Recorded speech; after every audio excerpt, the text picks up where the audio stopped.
माणगाव तालुका कुडाळ येथील दत्त मंदिर हे श्री वासुदेवानंद सरस्वती टेंबे स्वामी महाराज यांनी 1883 मध्ये स्थापन केलेले एक महत्त्वाचे दत्तक्षेत्र आहे। परमपूज्य वासुदेवानंद सरस्वती स्वामी महाराजांनी दिगंबरा दिगंबरा श्रीपाद वल्लभ दिगंबरा हा मंत्र संपूर्ण विश्वाला दिला।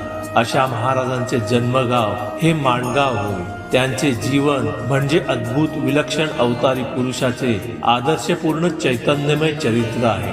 त्यांची संकल्पशक्ती, त्याग, ज्ञान, ईश्वर निष्ठा, श्री दत्ताज्ञा पालन निष्ठा हे सर्वच अलौकिक आहे। त्यांनी उभ्या जीवनात पायी व तेही अनवाणी मोजक्या वस्त्र वस्तूंसहित संपूर्ण भारतभर केवळ श्री दत्तात्रेय प्रभूंच्या आदेशानुसार प्रवास केला।